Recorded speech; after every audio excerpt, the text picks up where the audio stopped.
Thank you for coming, for attending this Dharma talk. Thank you for all of your help in supporting this community, both by attending, by practicing, and by financially supporting us. We need your help. Please continue if you can. Train your intention. You often hear me say, train your mind. I say that constantly, train your mind. See what is true for yourself. Sit down, hold still. Practice shikantaza. If you're listening to me, then that's the practice I would like you to do. If you're doing something else, and it's kind of up to you. It's not some kind of direct order, but find a way that works for you to train your mind. You may have to do another kind of meditation. I don't know. This is what I recommend. Hold still, sit symmetrical, and watch. But getting to the cushion is sometimes very difficult. Once you get there, then you can probably come fairly close to that instruction.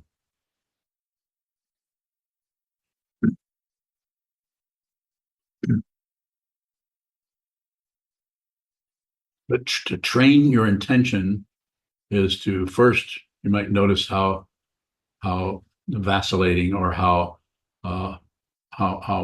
difficult it is to stay on topic or on task or on. You go this way and go that way and go this way and go that way.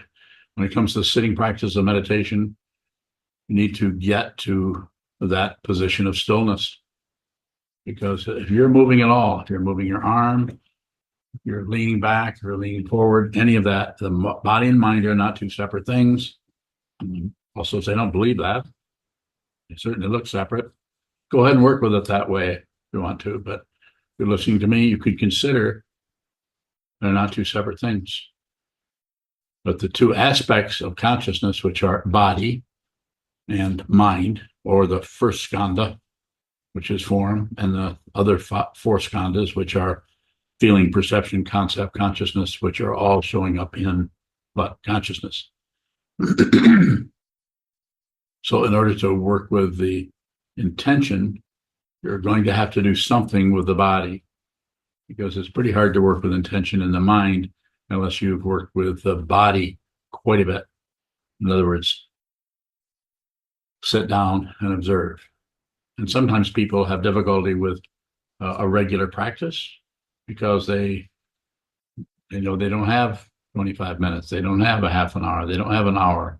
They have other things to do.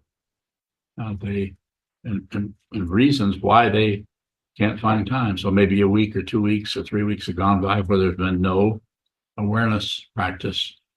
So what's being recommended, and this is something I told someone today or talked to someone today about that, and what I was saying in this particular situation, there's different ways to do this, was, you probably have heard some of them, is find some way to remind you that you're going this way and that way, a Post-it note, or possibly an index card on your bathroom mirror, or on your nightstand, or on your refrigerator, someplace where you're going to run into this. And it may say something like, I sit every day from 7 a.m. to 8 a.m. or from 7 a.m. to 8 p.m. if you've got it in you, if you're in retreat. So the idea is to find some way to get through to that area of the mind that is going in circles, that has all kinds of justifications why you can't seem to sit. And do something with it a little. You don't have to do much. The intention has no time frame. Sitting for an hour, of course, is what time. Time goes by, or apparently does. It's an illusion that we abide by. We even have these little devices. You've probably seen them before. But now they've changed it so you don't get quite the reality of the circle. You end up just being a concept of 3, a 9, and 8, and then little dots between them. I'm sure you notice what those are. Then you have to do all that translation into what time it is. And then you have to know whether it's AM or PM. I think sometimes there's a red dot for AM, right? No. PM? You don't know? And you're an accountant and you don't know? On account of why? Does anyone know what that is? No. Well, I think I've made my lack of a point. So what you could do there This is a very simple situation. You sit down and go and sit for 30 seconds, a minute, but make sure you go and actually do that. So this is how you train your attention. Sit down. Wait a minute, I've got one of those things in front of me. It even has I don't know why they call it second hand when there's only one of them. You sit down, you look at it, you decide you're going to sit for 30 seconds. Strike your water glass or your gong if you manage to break down and buy one. You can actually watch the clock.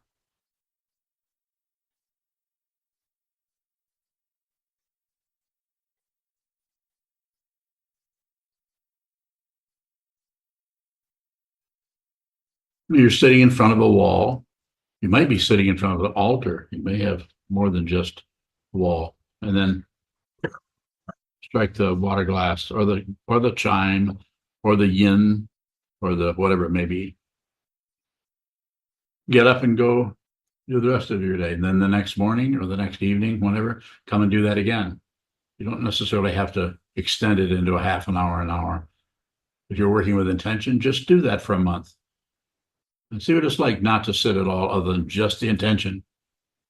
Sit down, just intend to sit there, intend to sit for what duration. Does not matter how long.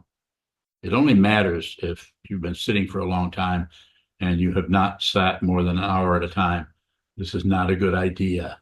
Just as a Dharma teacher, I can tell you, not a good idea to sit for an hour a day. You should sit for 48 minutes, 39 minutes, 92 minutes.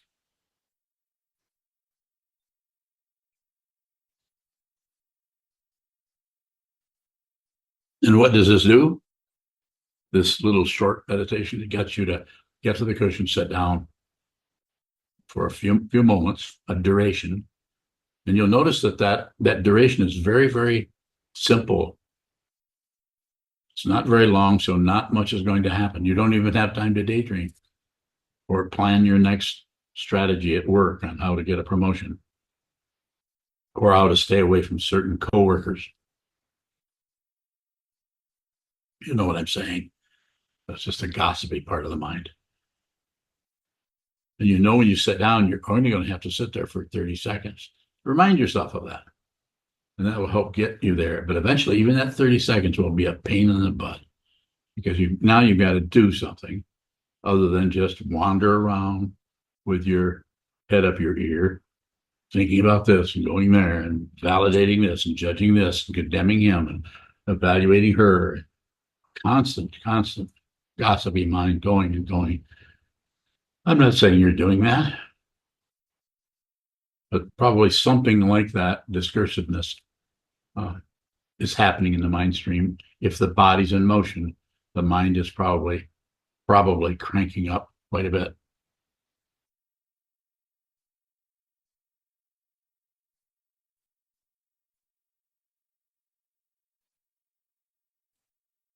Training the intention to see what this is, training the intention to get to the cushion, training the intention to sit symmetrical. You can't do what the mind does. You can't go into the mind and just stop thinking this and start thinking that, although there are techniques that may help you in that area. Don't particularly teach them, at least I don't emphasize them. But I do train, sit down, just observe. So if getting to the cushion is your issue, your problem, or your challenge, or then you might start with stop trying to sit for half an hour, 20 minutes, but try to get to the cushion, sit down, be there for 30 seconds or a minute, or maybe a little more. But I wouldn't necessarily try to extend it or say, well, I sat there, so maybe I should just sit further. No, concentrate on the intention first. Do that for a few weeks or a month. Set up a time, set up a form. This is how long I'm going to do that.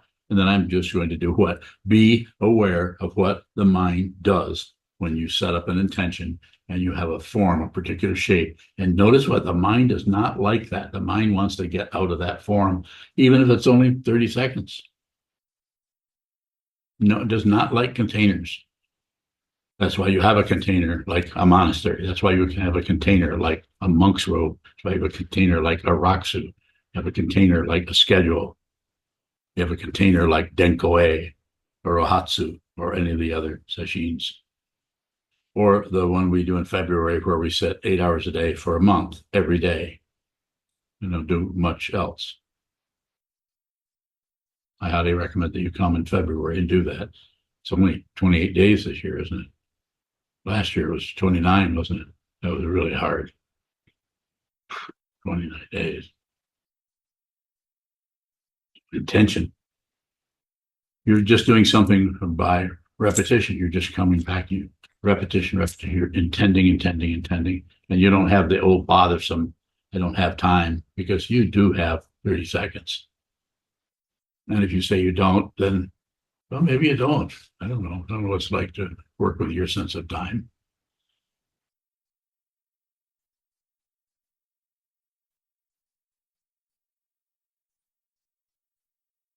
I could go on, but I think some questions in that area might take us, take me, take you and me, take all of us in a direction about that maybe I'm not looking closely at enough myself. That might show up for you. So together we can go deeper into that. Other questions?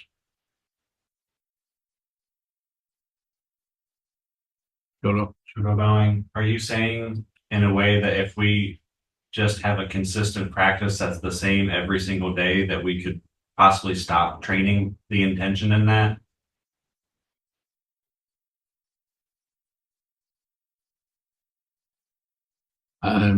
It's pretty clear what you're saying, but I'm not sure what it is you want to know. Can you sharpen a little bit for an old man? Bowing, just to ask it another way, why use a couple different measurements of time, like 39 minutes and 42 minutes instead of an hour? I believe you were saying that was meant to be funny.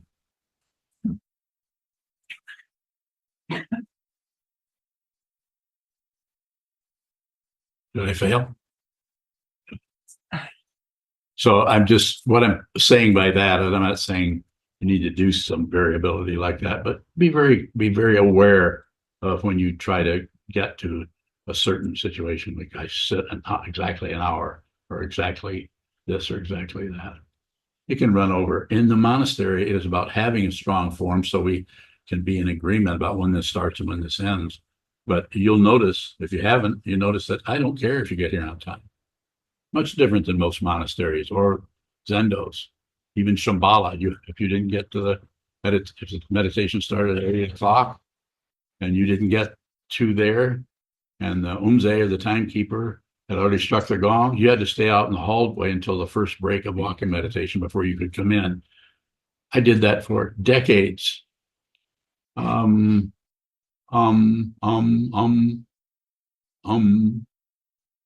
don't think that's a good idea, would be my way of being critical of it.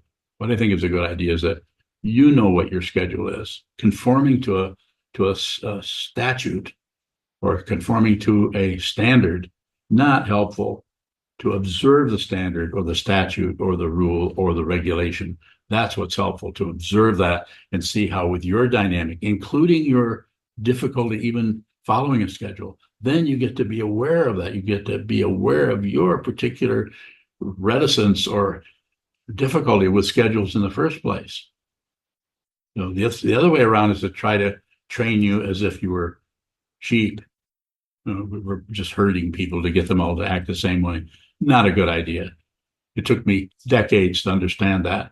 You can benefit from what I'm saying. You don't have to agree with anything. Do not obey anything or anyone. Observe it, and then look at your own mind stream.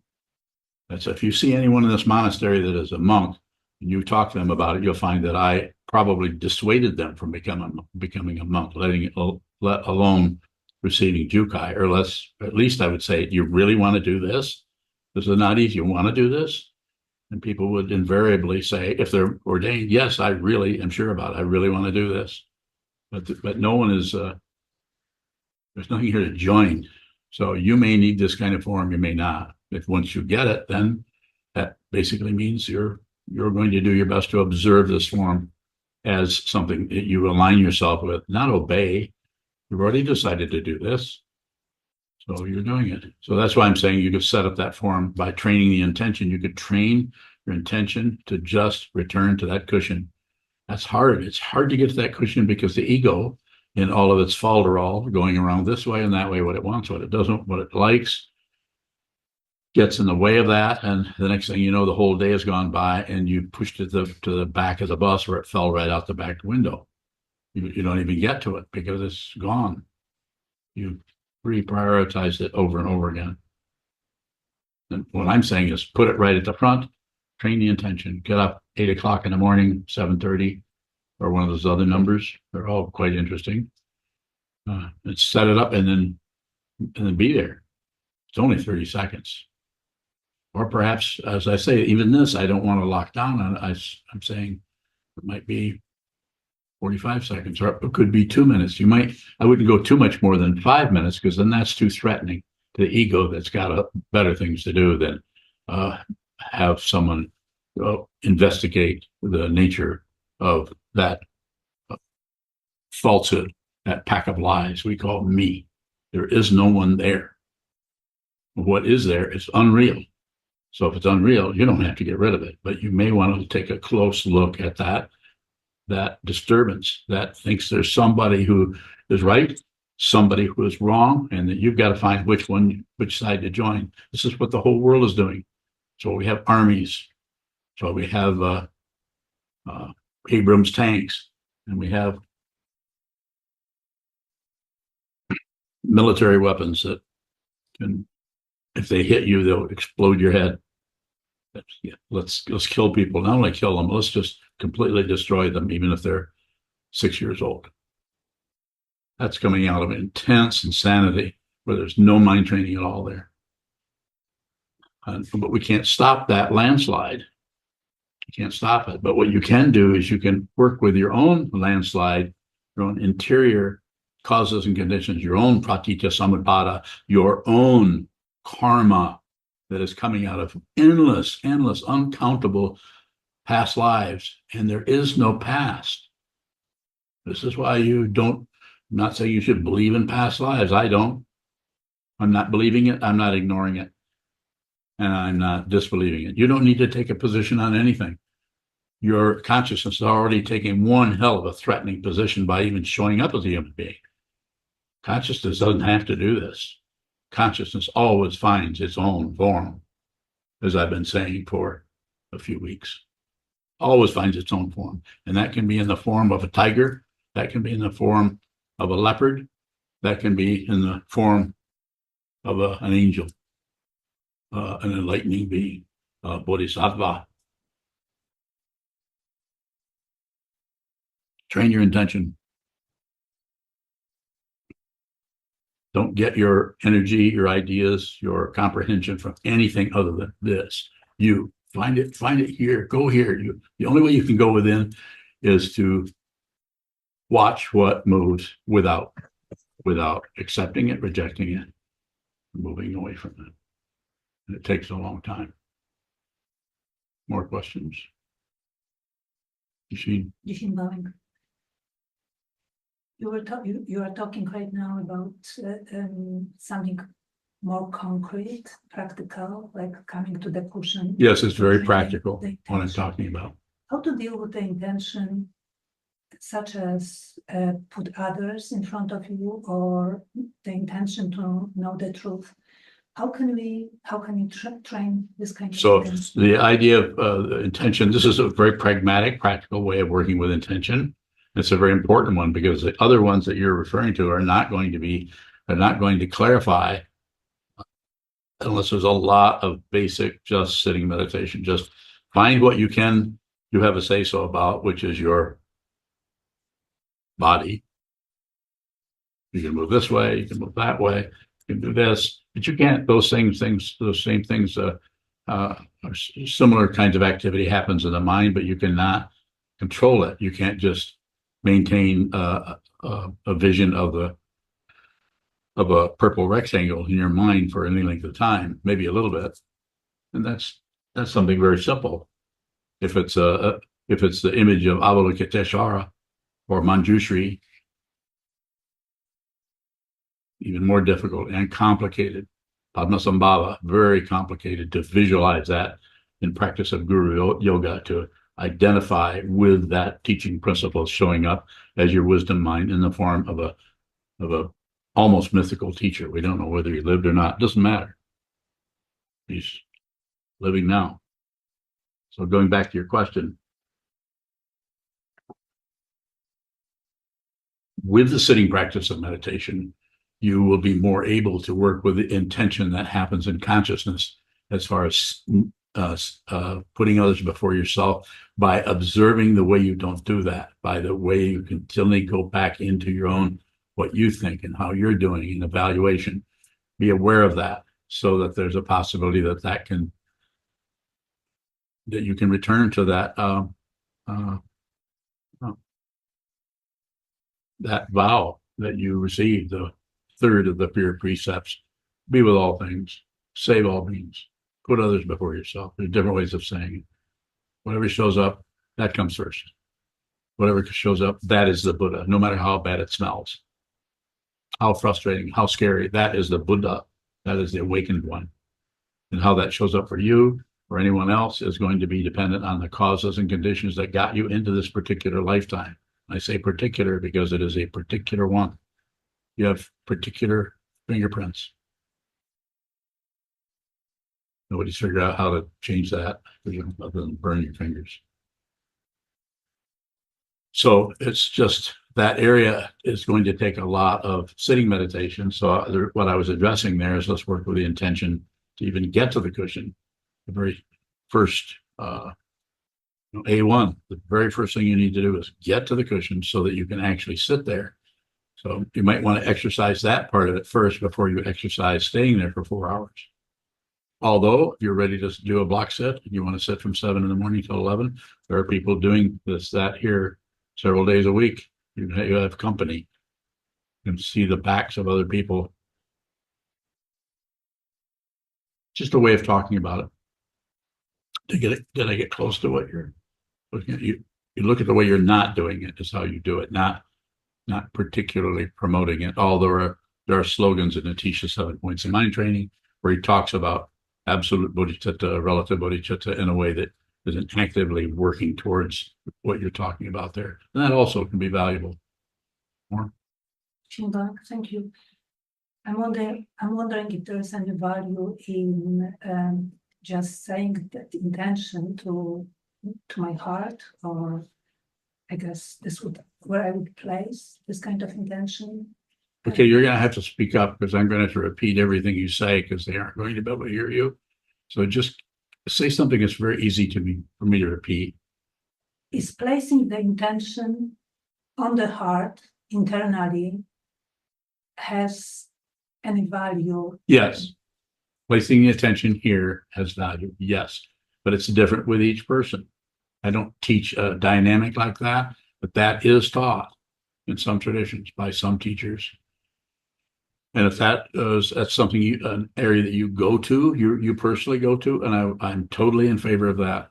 You may need to at some point work with an image outside of this area here.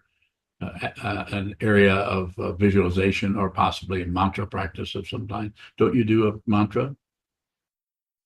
White Tara, didn't you do that for a while?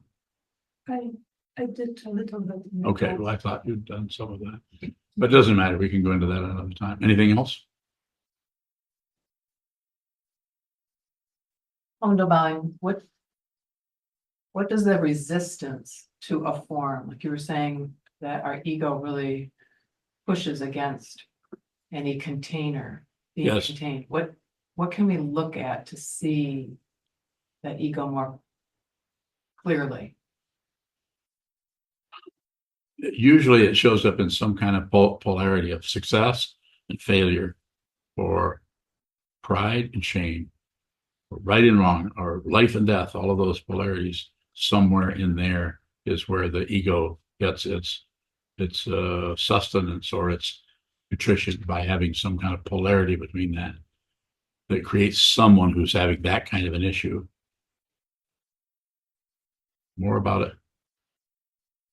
Wonder by, well, I'm just struck with how you're looking at forms, like the form that you've created here in the monastery. Yes. And then there's our intention to be here, but then there's resistance. Because we have various projects that we're, We do. And you're swamped with things. In your position, you're at the monastery, you're pretty much overloaded, as quite a few people are. And we're, what's the conventional way of saying it, short-staffed. Not enough because no one is paid a salary here. Everyone does this for, you just volunteer to do it. Yes, on so then when we have an intention to practice and we're trying to choose between three goods, give me an example. Let's pick the argument. Give me three things you're choosing between where you're coming from. on buying Tenzo, So meal prep for once a week. yes, Okay, like 2 days ago. yes, 1 day ago, Okay, for me, so that took you 2 hours and $100, right? What's the next one? reconciling the bank account, Anybody else having to do that? no, Can you get help? I could ask for help, But could you get it? I don't know, Have you asked for help? not with that particular project. What's the next one? Developing an editorial calendar for the new, for the fundraiser for a kickoff of the campaign at the end of September. Okay, are there more? Yes, How many more? 10? easily. See several people grinning. They have their calendars and are loaded too. It's difficult. And so coming back to your question, I just wanted to characterize this not for me. I understand it and most people here, but people are at a distance on Zoom. People that have never even been to this monastery may not have any idea what it takes to run something like this where there's no profit or not.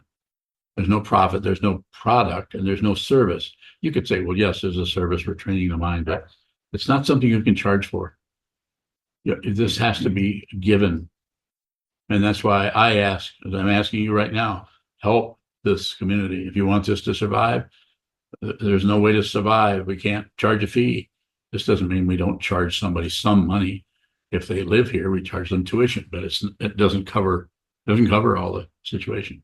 And that we don't have people who are guests who come here that we have to charge you something. Otherwise, we can't keep the doors open. So there's some of that going on, but this is not a profitable thing to go into, my friends. This is a spiritual path. Wonderful. So how do we determine when we have a strong intention, otherwise Yes. we wouldn't be here? You return to the attention every day. I know you well enough to know that you do that. How do you do that? How do you do it? Through vows, saying. What do you mean vows? Tell us. Come on, Your crank precepts. up your precepts. pride. Let's see all the incredible spiritual path that you're working with every day. Come on. If you don't, I will. Pure precepts, grave precepts, Four Noble Truths, You recite those four every day? reminders, You recite those every day? Bodhisattva vow, Yes. and Kagyu. Prostrations? Yes, How many? depends on time, how much sleep I've gotten. How much sleep did you get? Last night I did 20, or this morning I did 27. 27 what? Hours of sleep? Prostrations, 5 hours of sleep. 27 prostrations. Why didn't you do more than that? It's not very many. Doan Zendo prep, What's a doan? someone who marks the time in the Zendo and cleans the altars and Well, that couldn't take very long. You're just hitting a water glass, aren't you? no, What are you doing? opening the Kagyu shrine, What do you mean opening it? You got a door? has water What do you mean by water? bowls of water. Why would they do something like that? Are they for cats? I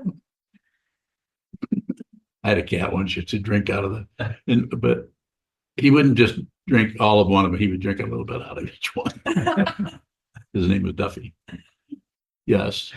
So you see what I'm getting at? No, I'm saying just do whatever you can and let the situation itself be the priority rather than continually worrying about it. It's not a problem if the whole thing falls apart. You'll notice there's something you have to do. And it may be something like your morning practice, your prostration practice, your guru yoga practice, or whatever it is your other practices are. And I don't want to go into all of those, but there's a lot of actual being a monk in a monastery that produces nothing. From the ultimate, or from the relative point of view, the materialistic point of view, there's no outcome. If there's an outcome, it's probably not a spiritual path. Outcomes are about producing something. It's about production. The spiritual path is about receiving. And so the intention to receive, there's not enough way to express the value that has. Receive what this is. Receive this incredible world. Do not miss your life. And if you are tied up in the material world, in the mundane world, because it's circular, you won't miss that life, but you will be back again because something will be unresolved. You'll come back again. Will you come back in another life? I don't have any idea, but it looks like it. That's how it looks over here. We've all been here many times. Not this individual, but consciousness showing up in different forms, which you're not separate from. So just do that situationally. You have to do that. Have you ever set your entire spiritual practice aside just to work on your executive stuff? So that's choiceless, isn't it? Correct. You have to do that first. So then if there's time left, then you I don't know, you're not on the functionary, you're not an Eno, you're not the Shuso, you're not the Kansu. So what do you complain about? Those are the three primary things. What is it you're doing? What is you have a title? Executive director. Don't you have another title? Jisha. What does the Jisha do? Jisha is the teacher's Pet. And The teacher's assistant. The teacher's slave. So you wait on me hand and foot. And the teacher wants a sign right now really bad, so we're working on What's that nervous laugh about? Thank you, teacher. I think she's got it easy. Do you have anything more to offer? Anyone here that can help them understand what you're dealing with so that they can see how important it is to have an intention and to train yourself to have the intention to live this life? What? So are we continuing to train our intention? Like every day, Every day. even though we're not getting to the cushion as much as we would? It's the intention. It's not about accomplishing anything. It's about the intention. If you're working with success and failure, then this is you've turned the spiritual path into a mundane path.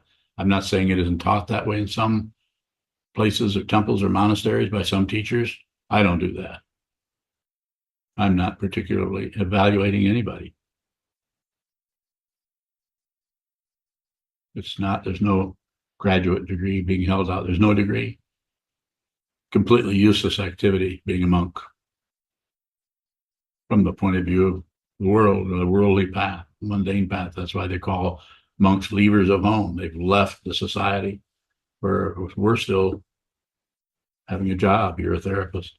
You still have to make a living because the society is not ancient India. It doesn't support the whole monastic community of thousands of monks. Maybe it will someday. I don't know if we'll see it, if the world lasts that long. But train your intention to get to the cushion, see the truth, and serve others. Even if it's just your family, serve others, save others.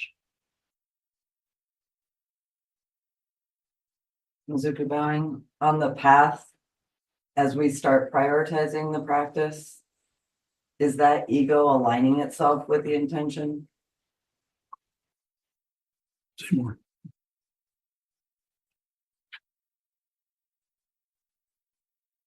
sure how I can say more. That there's an aspect of resistance sometimes, or like what Wanda was describing, just wondering how she's going to do the things she wants to do. But there's also just this drive to practice that doesn't make a lot of sense. So I'm just wondering, is that ego getting on board with the intention? Maybe, but it doesn't matter. If it's the ego's unreal, so it does not matter. You do not have to lose your ego or try not to be egotistical. You just, what you do is you come with the intention, and if the ego packs its bags and comes with you, not a problem. Take all the help you can get. Yes. Suku bowing.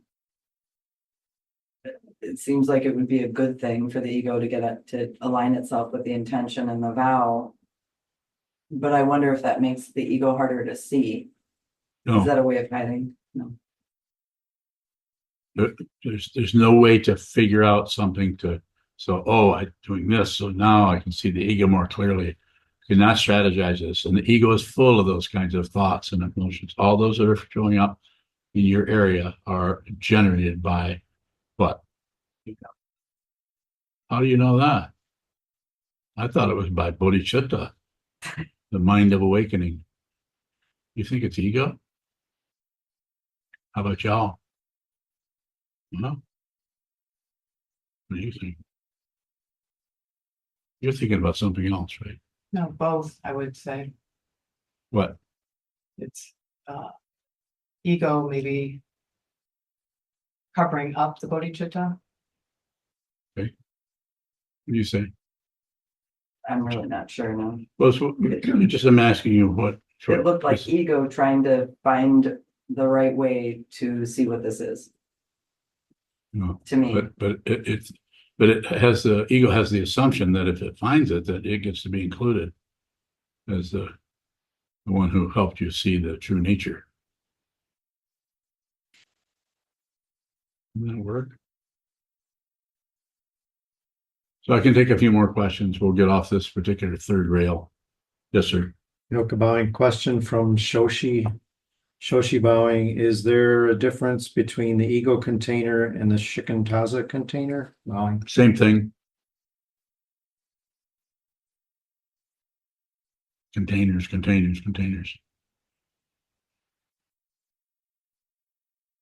More? Yes, sir. Yoka bowing, question on YouTube from Damien. Did enlightenment come randomly in the day, or did you wake up and realize, or how? Bowing. I never claimed I woke up. Never claimed anything. Well, maybe that one time when people were questioning me and they said, "Oh yeah, you did say you woke up." I said, well, "I take that back." Okay, Sanho, let me have it. Sanho bowing, does it matter if you're enlightened? Only from the point of view of ego, and from the point of view of the relative stance on the path, but from the point of view of awakening itself, which is no point of view. There's a point of view, then it's not awake. So yes, it has no status. It's not a state of mind. It is not an experience, and it does not occur. It has been said that it non-occurs, which is someone trying to be fancy with it. Yes, sir. Sanho bowing, do you care if you, Sokuzan, are enlightened? Let's see. Do I care, Sokuzan, if I'm enlightened? What do you mean by enlightenment? I can respond to your question. You tell me what you mean by enlightenment, and I will respond immediately. What is enlightenment? You used the word. Sanho bowing, well, I'm not quite sure it exists. And so. Well, then how can you ask a question? You put me on the spot like that. That's like saying, do you care if you exist or not? Is that what you're asking me? What are you asking me? Sanho bowing, I mean enlightenment in the cultural way it's talked about, which we don't seem to have a great definition for, but I guess having overcome desire or something in that vein? Oh, no, that's not, I have not overcome desire. Well, apparently I'm not enlightened then. And so and now you want to know, do I care that I haven't overcome desire? Depends. Depends on what I'm desiring. So what am I trying to say to your question? This is a valid question, but I'm saying that the polarity or the positionality of the word enlightenment is, as you said a few moments ago, we're not really sure what that means. It seems to be realizing, it has to do with identity and realizing that you are not a separate being from anything else. And if you realize that, it's not an experience, because if it is, then you're still a separate being having an experience. So if you actually realize it, the experiential dynamic just falls through the floorboards, if there is such a thing. There's no experience to it. There's no past, there's no future. The relative truth has been bleached completely out of it without anything even happening. So I'm endeavoring to use relative terms to talk about something that doesn't exist, that has no status. Though it is talked about that way, so that there's a possibility that someone who is struggling and suffering in samsara can hear the words of the Buddha, hear the words of Nagarjuna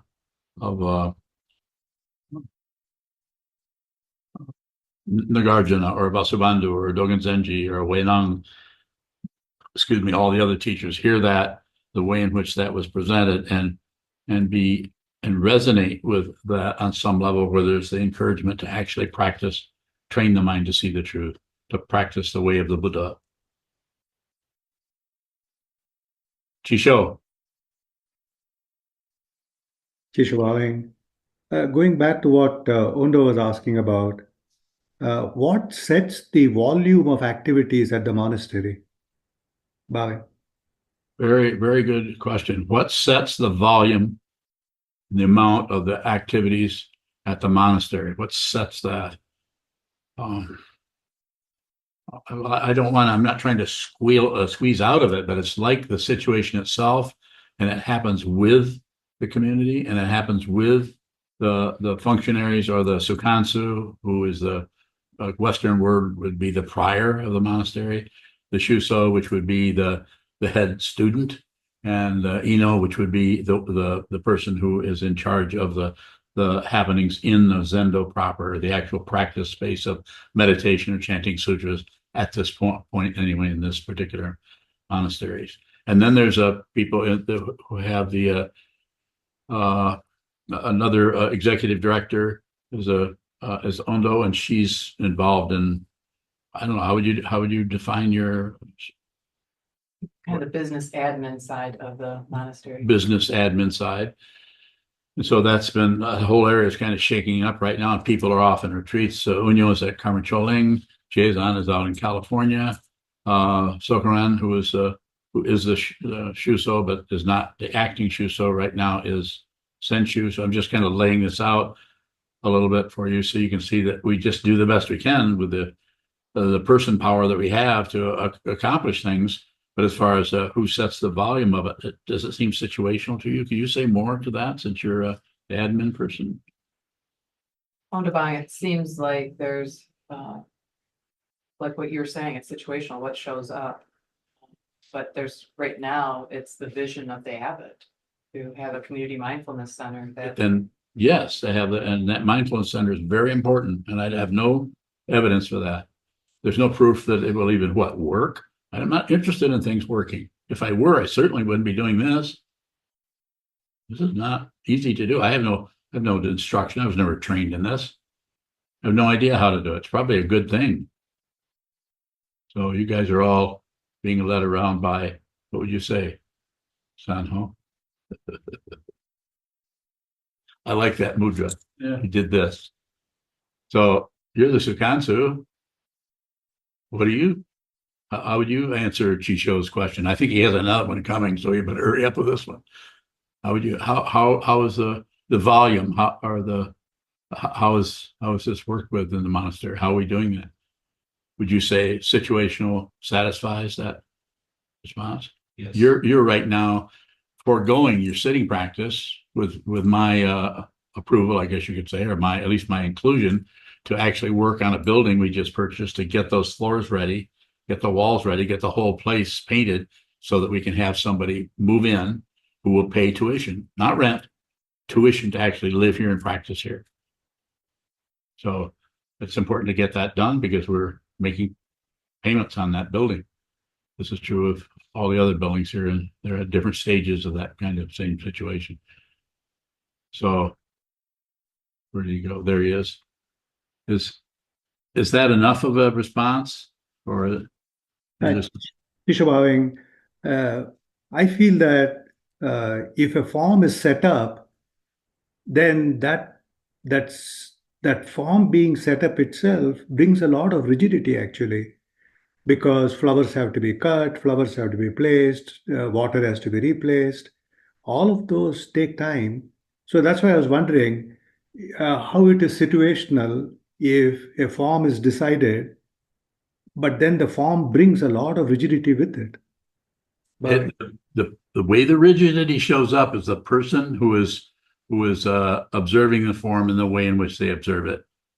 So I spent a lot of time observing the way, sitting in this seat right next to this altar, and I'm not in here every day, but for years I was in here every day.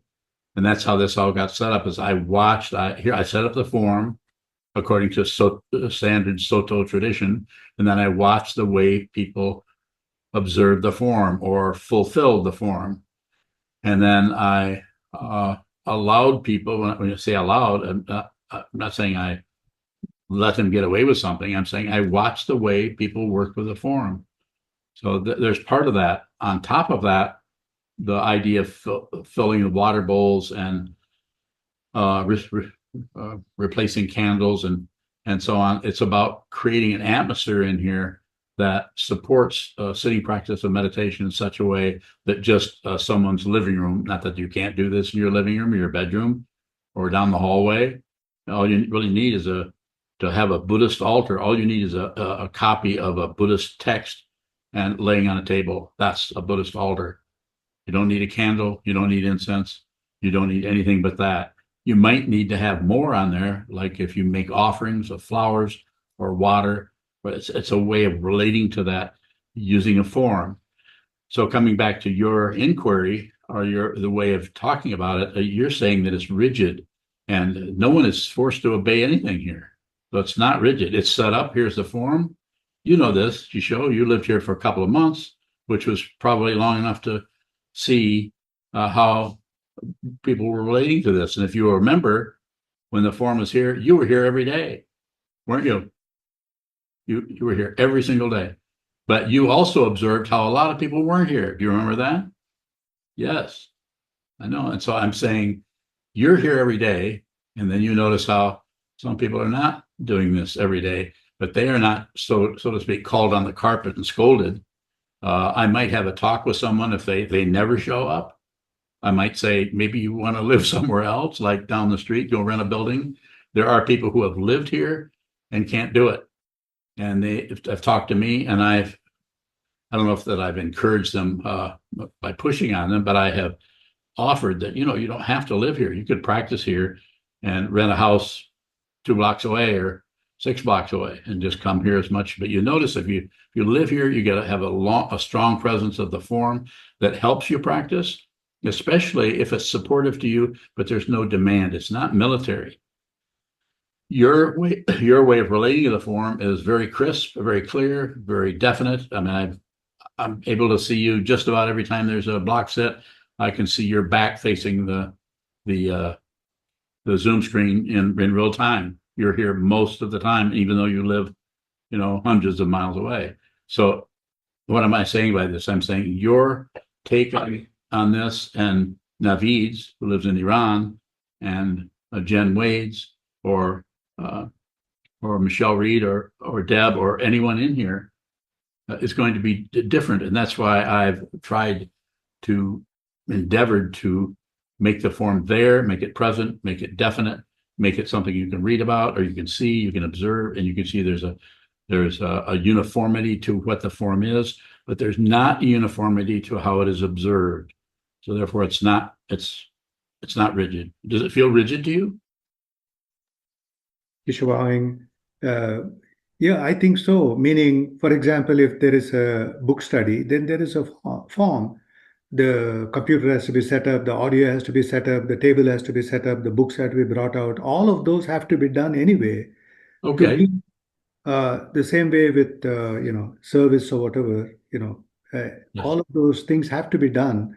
So what I'm wondering is, like you said, when I was there, I could attend almost all the forms, but I'm Yes. not doing other stuff. I was not doing, you know, uh, taking care of buildings and all that kind of stuff. I was not doing. So that's the balance I was trying to ask. If there is too much of forms and too much of activities, can the forms be relaxed? Or yeah.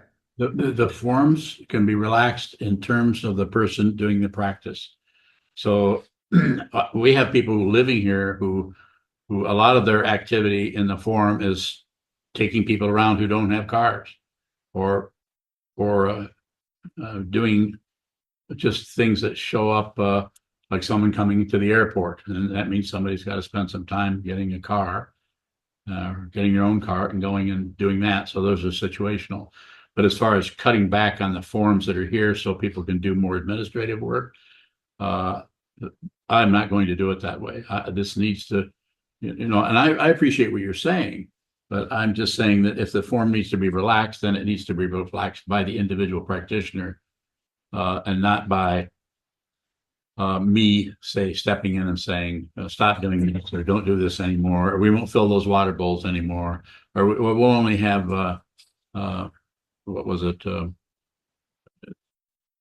2 services a week instead of what do we have, 5 right now?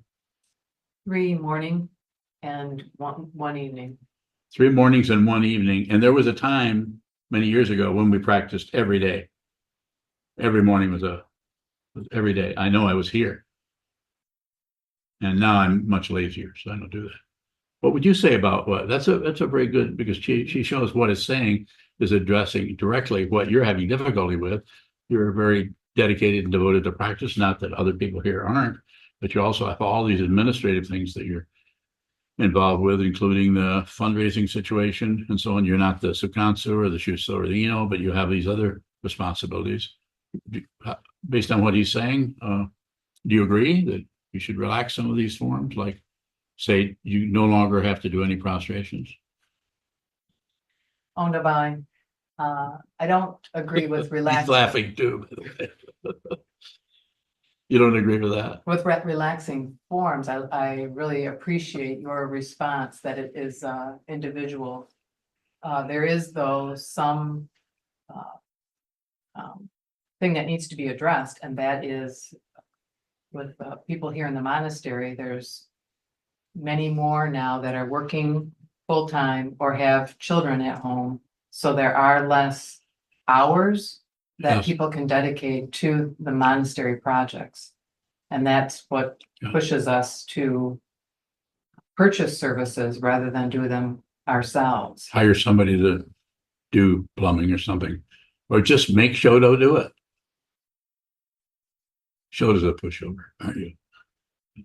For his teacher. for his teacher. Nobody else. Now Chiso's really laughing.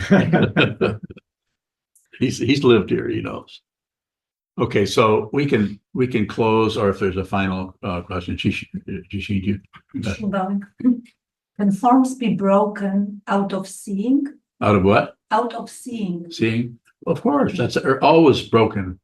When I'm using your word broken, I would just say they're just observed differently. If there's a form where you one of the forms that everyone does when you come into the Zendo, you bow, and when you turn around, bow to the Sangha, and when you leave, but there's no requirement. And the monks in here that live here know that if someone comes in here who's totally new and they don't bow, you don't come up and tell them to bow.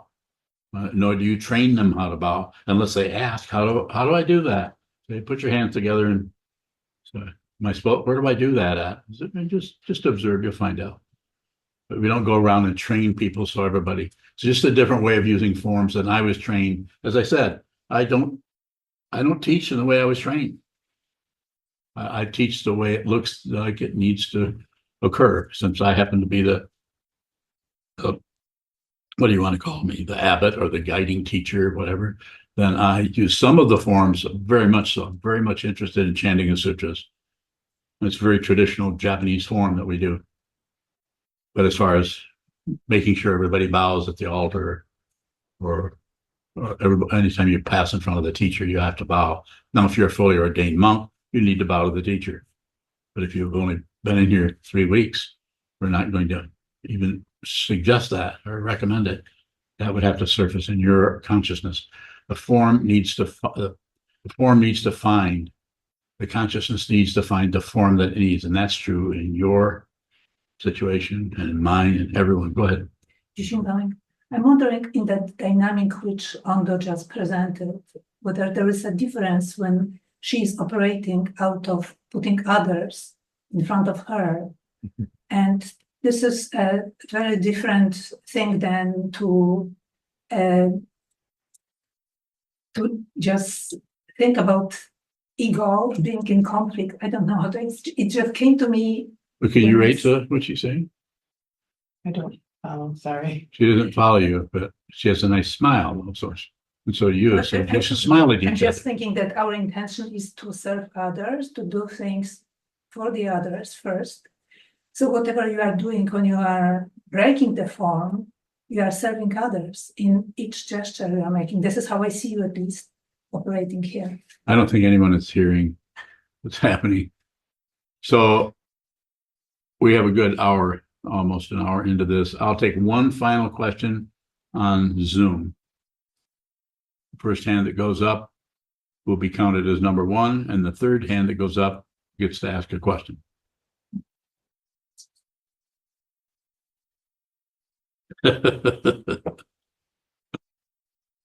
No, just ask me. If you have a question, go ahead, Adriana.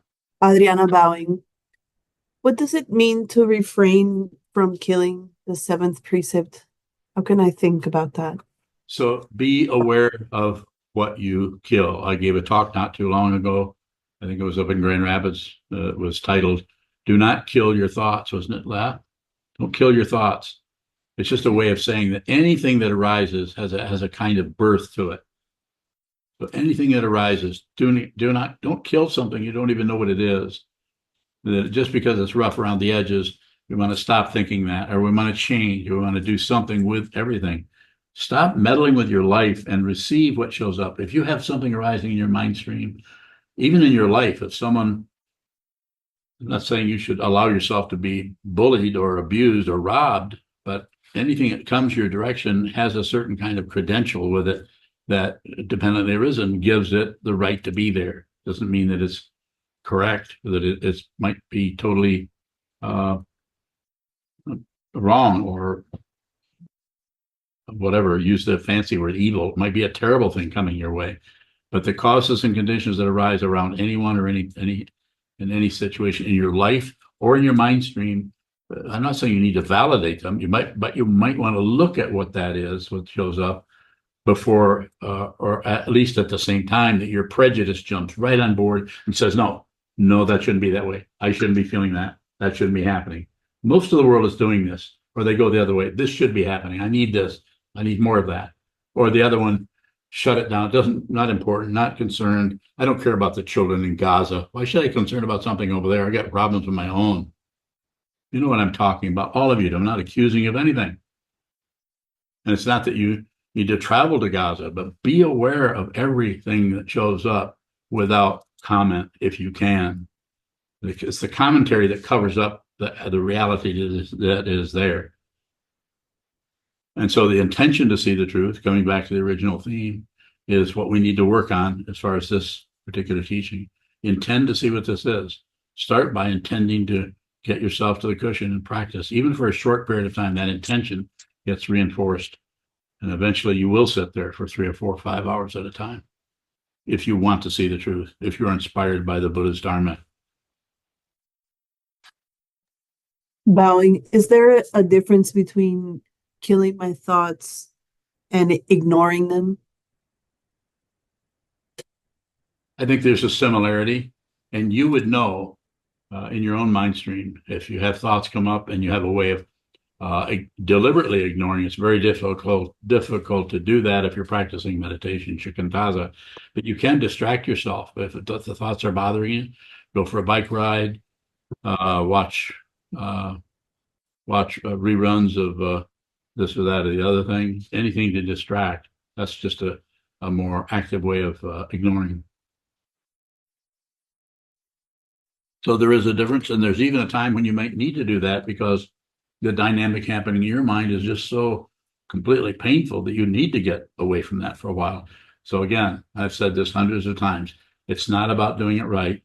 It's not about avoiding doing it wrong. It's about being aware, because the right, wrong, and all of that completely misses the underlayment, which is called dependent origination, that there's no separate event anywhere. Everything has multitudes, innumerable things that are behind it that cause it to have its singular appearance. But it is not singular. This is not separate from anything. This is not so separate from the feet of a person walking down the streets in Chicago, 35th and Wells, right now, right this moment, not separate from that. Not the same, but not separate from anything. I'm using that specific example just so that you can see that everything is consciousness only. Thank you so much. We want to close with a chance. Dedicate to man. Dedicate American. Okay. It's one of those forms where you have to do it. It's a form. We have to obey the form. Sorry about that. Of course, if you're on your computer, you can just walk out of here. Or if you're in here, you can just shut your computer off. Made sense to me. Thank you for coming, for attending this Dharma talk. Thank you for all of your help in supporting this community, both by attending, by practicing, and by financially supporting us. We need your help. Please continue if you can.